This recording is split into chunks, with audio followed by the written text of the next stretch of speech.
अस्सलाम वालेकुम dear participants, welcome to all of you. आज हम जो टॉपिक स्टार्ट करने के लिए जा रहे हैं दैट इज मॉड्यूल 2। और मॉड्यूल 2 बेसिकली क्या है, that is building blocks of a plane. अब building blocks of a plane या प्लेन के अंदर चूंकि हम आने लगे हैं तो कार्टियन कोऑर्डिनेट सिस्टम के बारे में आप लोगों को मैंने पहले बता दिया था। तो आज हम स्टार्ट करने लगे हैं system of linear equations and their solutions. अब linear equation first of all तो हमें ये पता होना चाहिए ना कि लीनियर इक्वेशन क्या है। अब लीनियर इक्वेशन क्या होती है, और लीनियर इक्वेशन फिर एक वेरिएबल में भी हो सकती है, एक से ज्यादा वेरिएबल में भी हो सकती है। तो पहले मैं आपको लीनियर इक्वेशन के बारे में बताता हूँ, एक वेरिएबल वाली, फिर एक से ज्यादा वेरिएबल की इक्वेशन के बारे में बात करते हैं। अच्छा, ये देखें हमारे पास जो इक्वेशन होती है ना, वो क्या सिचुएशन है कि हमारे पास 2x + 5 = 13 है। तो लीनियर इक्वेशन उसे हम कहेंगे जिसमें x की जो हाईएस्ट पावर होगी वो 1 होगी। अब यहाँ पे देखें x की हाईएस्ट पावर 1 है, जबकि अगर x और y दोनों मौजूद हैं तो उसको हम लीनियर इक्वेशन कहेंगे इन टू वेरिएबल्स। तो पहले हम सिंगल वेरिएबल वाले को सॉल्व करते हैं, 2x + 5 = 13 को करते हैं सॉल्व। तो इसको हम कैसे सॉल्व करते हैं कि हमने x की वैल्यू फाइंड आउट करनी है, असल हमारा पर्पज ये है। ठीक है ना। तो फर्स्ट ऑफ ऑल तो इस 5 को अलग करें। 5 को अलग करने के लिए दोनों साइडों पे हम क्या कर देते हैं, 5 को माइनस कर देते हैं। तो 2x 5 इधर से जो हमारे पास लेफ्ट साइड है उधर से माइनस हो गया, तो 2x की वैल्यू क्या बच गई, 8। अब x अकेला चाहिए था ना, तो हम 2 पे डिवाइड भी कर लेते हैं, तो x की वैल्यू क्या आ जाएगी हमारे पास, 4 आ जाएगी। तो ये हमारा अल्टीमेट गोल था कि हम किसी भी इक्वेशन के अंदर अगर x या कोई भी अननोन है तो उसकी वैल्यू को फाइंड आउट करना चाह रहे होते हैं। क्लियर। अच्छा, एक और फिर फर्दर हम देखते हैं कि हम ट्रांसपोर्ट मेथड, या फिर ये कहते हैं कि इसको एक और प्रोसीजर भी होता है कि ट्रांसपोज मेथड, कैसे हम इसका ले रहे होते हैं कि हम क्या करें, जो 2x + 5 = 13 है, इसी के अंदर 5 को दूसरी साइड पे शिफ्ट कर दें। ठीक है ना, यानी कि दोनों साइडों पे माइनस करने के बजाय दूसरी साइड पे शिफ्ट कर दें। 2x की वैल्यू क्या आ गई, 8। और फिर क्या करें, x की वैल्यू फाइंड आउट करने के लिए इस 2 को दूसरी साइड पे, यानी कि x को बचा लें, बाकी सारों को परे लेके जाते रहें, तो उसको हम क्या कह देते हैं, ट्रांसपोज मेथड का नाम देते हैं। क्लियर। तो इस तरीके से जो हम लीनियर इक्वेशन है ऑफ वन वेरिएबल उसको सॉल्व कर सकते हैं। ओके, नेक्स्ट एक और प्रॉब्लम हम देखते हैं, y और 5 + 7 = 12। ट्रांसपोज मेथड से करते हैं इसको कि सबसे पहले हम 7 को परे ले जाएंगे, 12 में से माइनस कर देंगे। 12 में से माइनस करेंगे तो हमारे पास क्या वैल्यू आ जाएगी, 5। फिर ये जो y के नीचे 5 है, जिस तरह पहले उधर 2 मल्टीप्लाई हो रहा था x के साथ, अब डिवाइड हो रहा है, तो इसी तरीके से 5 को दूसरी साइड पे मल्टीप्लाई कर देंगे, तो y = 25 हमारे पास आंसर आ जाएगा। तो ये एक प्रोसीजर है। जिस तरह के एक और ये प्रॉब्लम यहाँ पे आपके सामने है कि 2a + 6 = a/2। तो यानी कि लेफ्ट साइड पे भी a मौजूद हो, राइट साइड पे भी a मौजूद हो, तो आप a को इकट्ठा कर लेना, a को दूसरी साइड से इधर ले आए और 6 को दूसरी साइड पे ले जाए। पहले हम 6 को परे ले गए a/2 के साथ। ठीक है ना। तो 2a की वैल्यू और a/2 की वैल्यू, यानी कि a वाली सारी टर्म इकट्ठी कर ली और बाकी जो कांस्टेंट हैं उनको हम परे ले गए। अच्छा, फिर उसका प्रोसीजर होता है कि एलसीएम ले लेते होते हैं। ठीक है ना, एलसीएम लेके और 4a - a तो 3/2 बन जाएगा, ये डायरेक्ट यहाँ पे स्टेप किया है, तो a की वैल्यू जो है वो 4 है। तो इस तरीके से हम इसको सॉल्व कर। ओके, अब हम देखते हैं कि linear equation in two variable. तो यहाँ पे पहले सिंपल प्रोसीजर अप्लाई करेंगे कि ए और बी को दोनों को एक साइड पे लेके आने के बजाय एक प्रोसीजर ये होता है कि आप किसी एक में से ए या बी की वैल्यू निकालें और दूसरे के अंदर पुट कर दें। तो यहाँ पे भी हमने क्या किया कि a + b = 5 था, दूसरी तरफ b = a + 3 था। तो b की वैल्यू एक में से हमने फाइंड आउट की, a + 3, और पहले के अंदर पुट कर दी, तो इस तरीके से a की वैल्यू आ गई।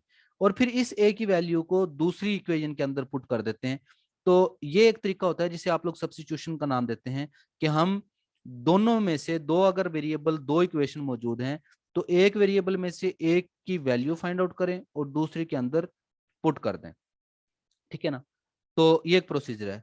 अच्छा, ये यहाँ पे हमने जो काम किया है उसे ए और बी की जो वैल्यूज आई हैं, तो इसमें यह भी हो सकता है कि हम इन्हीं दोनों को एक दूसरे के साथ कंपेयर करके ऐड कर लें।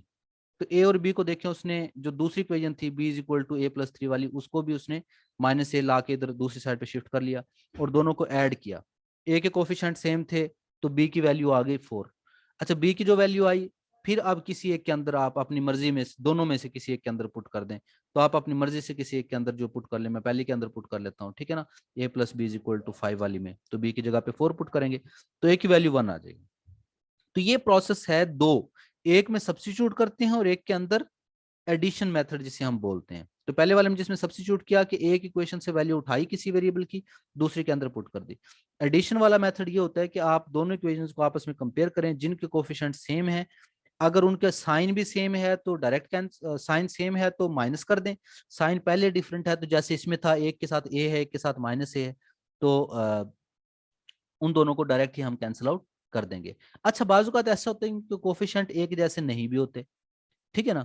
अच्छा कोफिशिएंट अगर एक जैसे ना भी हो, जैसे ये है 2a plus 3b is equal to 8, 3a minus 6b is equal to 7, तो आप इन दोनों में से किसी एक के, a के या b के, किसी एक के कोफिशिएंट को एक जैसा बना लें।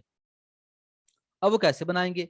अब वो बनाने का प्रोसीजर ये होता है कि आप, अच्छा पहले यहाँ पे उसने यही काम किया कि हम पहली वाली इक्वेशन में से a की वैल्यू निकाल लें 8 माइनस 3b/2 और दूसरे के अंदर पुट कर लें, वैसे भी सॉल्व हो जाएगा, लॉन्ग मेथड है लेकिन सब्स्टिट्यूशन वाला मेथड वही है। लेकिन हम क्या करते हैं, ए और बी में से किसी एक कोफिशिएंट को, मैं यहाँ पे बेसिकली एडिशन मेथड अप्लाई करना चाह रहा हूँ इसके ऊपर, तो ए के कोफिशिएंट को या बी के कोफिशिएंट को, दोनों में से किसी एक को बराबर कर लें। तो उसका तरीका ये होता है कि आप इनको नंबरिंग दें सबसे पहले, और फिर बताएं कि पहली इक्वेशन को 2 से अगर मल्टीप्लाई कर लें तो बी का कोफिशिएंट 6 हो जाएगा ना, यानी कि बी वाले कोफिशिएंट एक जैसे कर लिए। अगर ए वाले करना चाहते हैं तो पहली को 3 से मल्टीप्लाई कर लें और दूसरी को 2 से मल्टीप्लाई कर लें, तब भी बात एक ही है।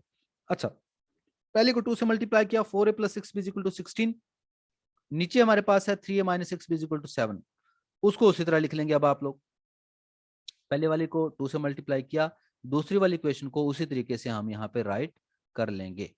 अब इन दोनों को, बी वाले कोफिशिएंट पहले ही एक दूसरे से मुख्तलिफ हैं तो वो कैंसिल हो जाएंगे, तो ए वाले कोफिशिएंट आपस में ऐड हो जाएंगे, तो ए की वैल्यू क्या आ गई जी, 23/7।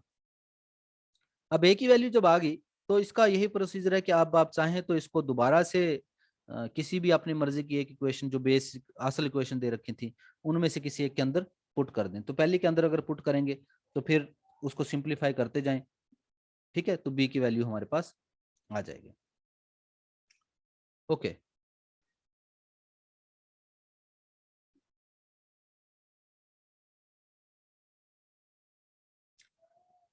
ओके जी, अब हम दोबारा आ जाते हैं अपने असल टॉपिक की तरफ कि हमने दोनों तरह की इक्वेशन को सॉल्व करने का शॉर्ट मेथड थोड़ा सा देख लिया है। अब हम यहाँ से इसकी थ्योरी को देख लेते हैं जो आप लोगों के नोट्स के अंदर है। System of linear equations and their solutions, तमाम इक्वेशन जो ax plus b y equal to c form की हो, जिसके अंदर x और y मौजूद है, यानी कि दो वेरिएबल मौजूद हैं, तो उसको linear equation in two variable बोलते हैं। और अगर हमारे पास जितने अननोन हैं, यानी कि x और y दो अननोन है, तो दो ही इक्वेशन हो तो उसको सिस्टम ऑफ लीनियर इक्वेशन का नाम दिया जाता है, ठीक है। तो ये system of linear equation in two variable है कि दो वेरिएबल हैं और दो जो है हमारे पास इक्वेशंस हैं। अच्छा फिर इनको सॉल्व कैसे किया जाता है? वो कह रहा है कि इसको सॉल्व करने के लिए ना एक तो प्रोसीजर ये होता है कि इसका 3 और 4 एक इसका सोल्यूशन है जो इसको सेटिस्फाई करता है, एक्स की जगह पे 3 और वाई की जगह पे 4 कर लें तो ये आ जाता है। लेकिन ये सोल्यूशन आता कैसे है?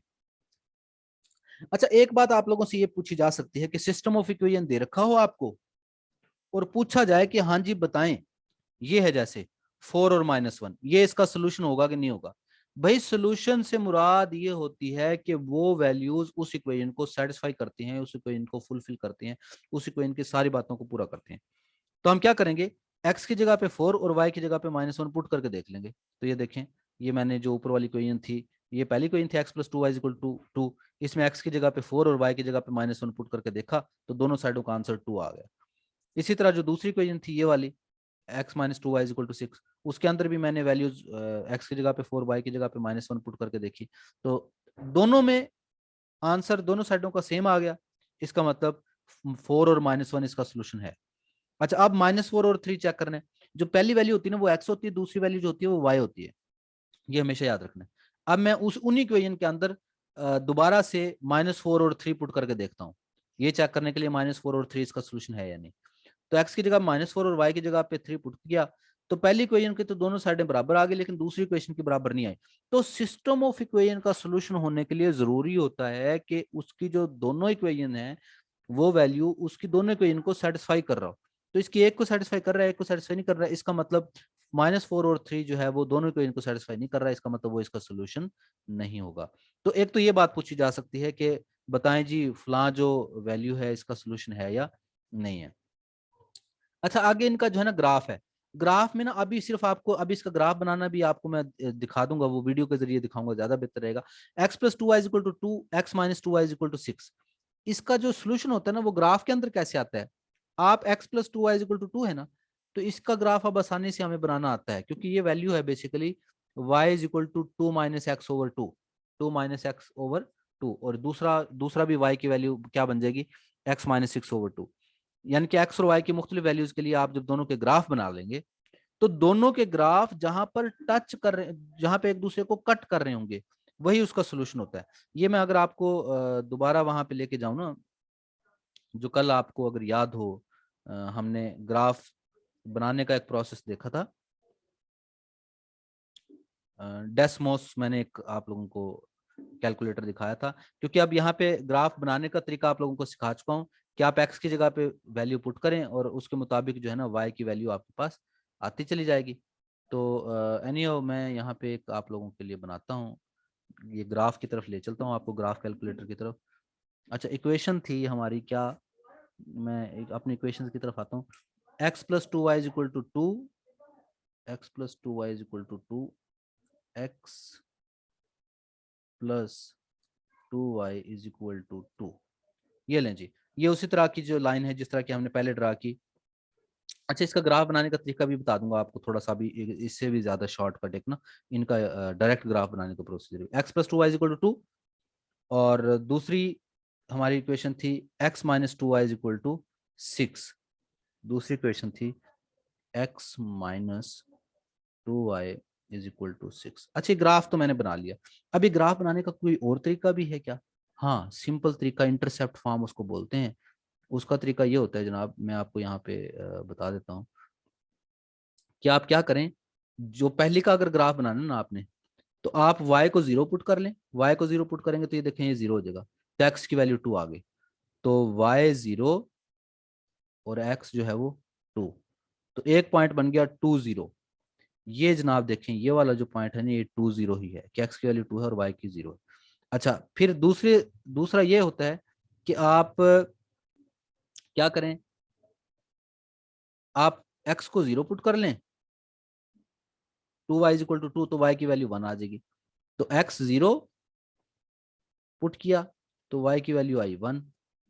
ये कहाँ पे है पॉइंट जनाब, ये देखें यहाँ पे, ये y 2 तक है ना, तो दरमियान में कहीं पे 1 है, तो ये वाला जो पॉइंट है ये दरअसल ये पॉइंट हमारे पास 0 1 है, और ये वाला जो पॉइंट है ये हमारे पास 2 0 है, क्योंकि y को 0 पुट किया तो x की वैल्यू 2 आई थी, x को 0 पुट किया तो, अब इन दोनों पॉइंट को बस मिला दें तो ये लाइन बन गई। अच्छा इसी तरह आप दूसरे का ग्राफ भी बना सकते हैं आप लोग, इस लाइन का भी x - 2y = 6 का भी, कि y को 0 पुट करो तो x की 6 आ गई, तो ये देखें y 0 x 6 है। अच्छा अगर मैं x को 0 पुट कर लूं तो -2y = 6, तो y की वैल्यू -3 आती है, तो x की वैल्यू -3 और y की वैल्यू 0, ये देखिए ये वाला पॉइंट, तो इन दोनों पॉइंट को आपस में मिला दें। अच्छा ये दोनों लाइनें कहीं ना कहीं कट करेंगी यहाँ पे, अब ये वाला पॉइंट कैसे आएगा, असल बात तो ये है ना कि इसका सोल्यूशन ग्राफ के अंदर कैसे पता चले भी, जहां पे इन दोनों लाइनों ने कट किया, क्योंकि हम तो अंदाजे से लगा रहे होते हैं, प्रॉपर ग्राफ अगर नहीं भी होगा वहां पे, तो अब ये पॉइंट कहाँ से आया। ये पॉइंट करने का तरीका यही होता है कि जो हमने काम अभी किया था सॉल्यूशन के अंदर, कि फिर उन दोनों इक्वेशन को सॉल्व करते हैं, उन दोनों इक्वेशन को सॉल्व करते हैं किसी भी मेथड से, जो मेथड आप लोगों को मैंने पहले बताए हैं, तो आपको आंसर 4 - 1 मिल जाएगा। अच्छा ये इसी तरीके से चेक करें कि 1 और 2 इसका सोल्यूशन है या नहीं, 7 और 6 इसका सोल्यूशन है नहीं, तो आप लोग 1 और 2 और 7 और 6 यहाँ पे पुट करके इसको देख लेंगे। अब मेथड क्या क्या है, इक्वेशंस को सॉल्व करने के तरीके क्या क्या है। पहला तरीका है जी सब्स्टिट्यूशन। सब्स्टिट्यूशन की ये मेथड का तरीका लिखा हुआ है कि आप किसी एक इक्वेशन को दूसरे की शक्ल में लिखें, यानी कि किसी एक की वैल्यू निकाल लें, उस वैल्यू को दूसरे के अंदर पुट कर दें, फिर उसको सॉल्व करें और जो वैल्यू वहां से आए उसको दोबारा पुट कर दें। ये देखें यहाँ पे यही होगा कि पहला स्टेप क्या है, इन दोनों में से इस इक्वेशन में से x - 2y = -3 में से x की वैल्यू निकाल ली y की शक्ल में, यानी कि एक वेरिएबल को दूसरे की शक्ल में लिख लेना है। एक्स की वैल्यू आ गई। अब ये दूसरी से निकाली ना मैंने, इसको उठा के पहली के अंदर पुट कर दें। ये जो मैंने वैल्यू निकाली है, ये वैल्यू आई है दूसरी इक्वेशन में से ना, तो आप इससे जो एक्स की वैल्यू आई है, जो कि बेसिकली आई सेकंड इक्वेशन को सॉल्व करके ना, तो आप पुट इसको कहाँ पे कर देंगे, फर्स्ट वाली में। तो फर्स्ट वाली में पुट कर दें कहाँ पे, जहां पे एक्स था। एक्स की जगह पे पुट करके देखते हैं जी हमारे पास क्या आता है, ठीक है। चलें जी इसको देख लेते हैं। अब ऊपर 5x माइनस 4y है, तो x की जगह पे 2y माइनस 3 जो आया है वो पुट किया, वहां से इसको सॉल्व करते हुए y की वैल्यू आ गई 4। अब y की जो वैल्यू आ गई, तो y की वैल्यू को दोबारा इसी के अंदर, जो आपने पहली इक्वेशन से x plus x is equal to 2y minus 3 आई थी, उसके अंदर y की वैल्यू 4 पुट कर देनी है। तो y की वैल्यू 4 पुट करके, ये देखें y की जगह पे 4 पुट करके, दोनों में से, मतलब जो दोनों में से जिसके अंदर मर्जी पुट कर दे, तो x की वैल्यू 5 ही आएगी, ठीक है ना। तो ये हमारे पास आ गया जी इसका सोल्यूशन, कि x की वैल्यू 5 और y की वैल्यू 4। तो सोल्यूशन लिखना कैसे है, ब्रैकेट के अंदर लिखना है, पहले x की वैल्यू लिखनी है और फिर y की वैल्यू लिखनी है। ये बड़ा अहम है। इस तरह के बहुत सारे क्वेश्चंस आप लोगों को सॉल्व करने के लिए दूंगा भी, और इसकी प्रैक्टिस फिर जो है ना नोटबुक पे अलग से इसकी वीडियो बनाऊंगा। लेकिन उस सूरत में जब आप मुझसे एक्सरसाइज इसकी डिमांड करेंगे, आप मुझे बताएंगे सर इसकी एक्सरसाइज दें, मैं आपको इसकी एक्सरसाइज दूंगा। जब आपसे सॉल्व नहीं होगी तो फिर मैं आप लोगों को ये करवाऊंगा, ठीक है। अच्छा, फिर अब आ जाते हैं, एक तरीका होता है एडिशन का। ये मैंने दोनों मेथड जो है ना पहले वीडियो के अंदर थोड़ा सा काम आपको करवा दिया था। अब ये एडिशन वाला मेथड क्या है, एडिशन वाला मेथड ये था कि हम इन दोनों में से किसी कोफिशिएंट जो है ना बराबर कर लेते हैं। जिस तरह ये देखें, एक्स वाले कोफिशिएंट ना पहले बराबर हैं, एक का 3 और एक का -3 है, ठीक है। तो जब इन दोनों को ऐड करेंगे ना, ये यहाँ पे ऐड करने का वो चूंकि मैंने वीडियो में पहले दिखाया वो जरा इजी नजर आ रहा था आपको, 3x माइनस 3x कैंसिल हो जाएंगे, और -4y और +2y -2y बच जाएगा, और 11 माइनस 7 4। y की वैल्यू आ गई। अब y को दिल करे जिसके अंदर मर्जी पुट कर दें, तो x की वैल्यू 1 आ जाएगी। तो ये जनाब एडिशन मेथड के जरिए है, और ये आपको सॉल्व करने के लिए क्वेश्चन मैंने एक्सरसाइज के तौर पे भी दे रखा है। पहला हो गया सब्स्टिट्यूशन, दूसरा हो गया एडिशन मेथड के जरिए। अच्छा, अब एडिशन मेथड हो या सब्स्टिट्यूशन हो, बाज़ औक़ात कुछ मसाइल आ जाते हैं, जैसे कि ये आ गया। अच्छा, ये भी उसने सॉल्व कर रखा है कि ये हमारे पास सोल्यूशन आ गए, दो का आ गए। अब हम देखते हैं कि किसी में कोई, जो यहाँ पे एक सिस्टम आ गया है, इसको अगर हम सॉल्व कर रहे होते हैं ना, इसको सॉल्व करते हुए जब हम देखते हैं कि यहाँ पे कुछ प्रॉब्लम आ रहे हैं, क्या प्रॉब्लम आ रहे हैं जी, यहाँ पे देखें, जब इसको सॉल्व करते हैं ना, 4x plus 6y is equal to 12 और 6x plus 9y is equal to 12, कि हम ऊपर वाली को 3 से मल्टीप्लाई कर लेते हैं, नीचे वाले को 2 से, यानी कि x की वैल्यू दोनों में ना 12 12 हो जाएगी। अच्छा, हो गई। अब फिर जब दोनों को ऐड किया ना हमने, ऐड किया तो एक y भी खत्म हो गया, क्योंकि x और y दोनों की बराबर होगी, और ऑटोमेटिकली 0 इज इक्वल टू 12। अब 0 इज इक्वल टू 12 क्या होता है, मतलब ये हमें ऐसी जगह पे ले आया जो कि एग्जिस्ट ही नहीं करती, 0 और 12 तो इक्वल होते नहीं। इसका मतलब ये हो गया कि ये सिस्टम इनकॉन्सिस्टेंट है। इनकॉन्सिस्टेंट सिस्टम ये होता है कि वो सिस्टम जिसका कोई सोल्यूशन एग्जिस्ट ना कर रहा हो। इसका मतलब इसका सोल्यूशन फाई है, या इसका सोल्यूशन एग्जिस्ट नहीं करता। और ये तब होता है जब आप सॉल्व कर रहे हो और एक्स और वाई दोनों ही खत्म हो जाएं, लेकिन जो आंसर आए दोनों साइडों के मुख्तलिफ आ जाए। एक का आंसर 0 आ गया, एक साइड पे 12 आ गया। अच्छा, अब देखें, एक कंसिस्टेंट भी होता है, इनकंसिस्टेंट वो होता है जिसका कोई सोल्यूशन नहीं, और जिसका सोल्यूशन एग्जिस्ट करता है वो कंसिस्टेंट होता है। लेकिन कंसिस्टेंट सोल्यूशन में भी दो तरीके हैं। एक ये कि हमारे पास इनकंसिस्टेंट सिस्टम, कंसिस्टेंट सिस्टम के अंदर भी एक सोल्यूशन, जैसे कि हमने पहले किया ना, भी एक आंसर आ गया, ठीक है, वो कंसिस्टेंट भी है कि उसका सोल्यूशन एग्जिस्ट करता है, लेकिन वो सोल्यूशन जिसका एक सोल्यूशन हो उसको कंसिस्टेंट कहते हैं। लेकिन जो कंसिस्टेंट सोल्यूशन होता है उसके अंदर एक से ज्यादा भी सोल्यूशन जो है वो एग्जिस्ट कर सकते हैं। जैसे कि ये देखें, जब इसको सॉल्व कर रहे हैं ना, इस इक्वेशन को सॉल्व करके देखें, पहले तो इसको जरा सीधी कर लेना कि y की वैल्यू, बल्कि इसने पुट कर लिया कि y की एक वैल्यू उठा के दूसरी के अंदर पुट की, दोनों साइडों का आंसर क्या आ गया, 10 10 आ गया। अगर आप इसको इस तरीके से ना भी करते ना, यानी कि 3x minus y is equal to 2 करके भी कर लेते, तो x और y दोनों ही खत्म हो जाते हैं एक वक्त में, लेकिन दोनों साइडों का आंसर सेम आता है। पिछले में भी x और y खत्म हो गए थे एग्जाम्पल में, लेकिन फर्क ये था कि उसमें दोनों साइडों का आंसर मुख्तलिफ आया था। अगर एक्स और वाई खत्म हो जाए सिस्टम को सॉल्व करते हुए, लेकिन दोनों साइडों का आंसर सेम आ जाए, तो वो कंसिस्टेंट होता है, लेकिन उसके इनफिनिट मैनी सॉल्यूशंस होते हैं। उसके क्या होते हैं? इनफाइनाइट मैनी सॉल्यूशंस होते हैं। तो अब इसका मतलब ये हो गया कि हमारे पास दो तरह की कैटेगरी होगी। एक कैटेगरी वो हो गई जिसमें सॉल्यूशन एग्जिस्ट करता है, कंसिस्टेंट, ठीक है ना। एक को हम क्या बोलेंगे? कंसिस्टेंट सॉल्यूशन का नाम बोलेंगे, और एक को बोलेंगे इनकंसिस्टेंट। अच्छा, लेकिन कंसिस्टेंट के अंदर भी फर्दर जो है वो दो टाइप हैं। एक यूनिक सॉल्यूशन, या वन सॉल्यूशन कह लें, आप यूनिक भी कह सकते हैं। वन सॉल्यूशन का मतलब यही है कि आप जब इसको सॉल्व करते हैं तो एक्स की भी एक कीमत वैल्यू आ जाए और वाई की भी वैल्यू आ जाए। दूसरा ये है इनफाइनाइट। इनफाइनाइट सॉल्यूशन क्या होता है? इनफाइनाइट सॉल्यूशन होता है कि बहुत ज्यादा, और ये तब होते हैं जब ये सिचुएशन हो दोनों साइडों पे कीमतें बराबर आ जाएं। जैसे कि हम सॉल्व करें और दोनों साइडों पे 10 = 10 आ जाए, 5 = 5 आ जाए। लेकिन इनकंसिस्टेंट कब होता है? इनकंसिस्टेंट तब होता है जब हमारे पास ऐसी सिचुएशन आ जाए कि 0 = 3 या 23 = 15, यानी कि दोनों साइडों का आंसर मुख्तलिफ आ जाए। तो तब हम कहते हैं कि इसका सोल्यूशन एग्जिस्ट नहीं कर रहा, या नो सोल्यूशन, या फिर नो सोल्यूशन। ओके जी।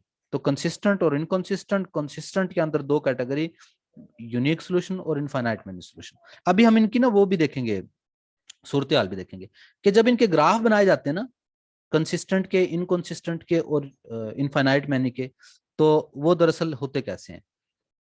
तो ये एक ग्राफ है उसी इक्वेशन का जो अभी हमने बनाया, जिसके इनफाइनाइट मैनी सोल्यूशन के 15 - 5y = 10 और y = 3x - 2 दोनों का ग्राफ बनाते हैं ना, दोनों एक दूसरे के ऊपर आते हैं। दोनों एक दूसरे के ऊपर आते हैं तो फिर क्या होगा? इसका मतलब है कि सोल्यूशन तो वो होता है जब दो लाइनें जहां पर टच करें। ये तो पूरी लाइन एक दूसरे के ऊपर है, तो इसका मतलब दोनों ही इक्वेशन सेम है, और इसके हर जगह हर पॉइंट पे टच कर रही है, इसका मतलब इनफाइनाइट मैनी सोल्यूशन है। तो अच्छा, ग्राफ सारों के देखते हैं, तीनों के देखते हैं। अब ये देखें, जब हम ग्राफ बनाएं दो इक्वेशंस का और वो सिर्फ एक पॉइंट के ऊपर टच करें, जिस तरह पहली लाइन थी, तो फिर उसका यूनिक सोल्यूशन होता है, यानी कि वन सोल्यूशन होता है। और जब दो लाइनों के ग्राफ बनाएं और वो दोनों लाइनें एक दूसरे के पैरेलल हों, तो तब उनका कोई सोल्यूशन एग्जिस्ट नहीं कर रहा होता, तब उनका कोई सोल्यूशन एग्जिस्ट नहीं करता। तो और जब हम दो इक्वेशंस का ग्राफ बनाए और वो एक दूसरे के ऊपर हों या सेम इक्वेशंस हो, तो उसके इनफाइनाइट मैनी सॉल्यूशंस होते हैं। उसके कितने सॉल्यूशंस होते हैं? इनफाइनाइट मैनी सॉल्यूशंस होते हैं। तो ये बात आप लोगों को ग्राफ के जरिए भी पता रहनी चाहिए, और जब इनको सॉल्व कर करके देखेंगे, ग्राफ बना के देखेंगे, तो तब भी आपको आइडिया हो जाएगा। अच्छा जी, अब इनकी एप्लीकेशंस हैं। एप्लीकेशंस क्या हैं? वर्ड प्रॉब्लम्स हैं बेसिकली उसके, कि हम क्वेश्चंस के अंदर देखते हैं कि कैसे इसको जो है वो सॉल्व करना है। अच्छा, ये इसकी वर्ड प्रॉब्लम्स हैं। इंशाल्लाह जो नेक्स्ट हमारा लेक्चर होगा उसके अंदर हम इसके जो वर्ड प्रॉब्लम्स उनको देखेंगे, और उसके साथ ही जो है इसका हमारा जो है सेकंड मॉड्यूल का फर्स्ट पार्ट वो जो है कंप्लीट हो जाएगा। ठीक है जी, इंशाल्लाह नेक्स्ट जो हमारा लेक्चर होगा उसके अंदर हम इसका फर्दर जो पार्ट है वो देखेंगे।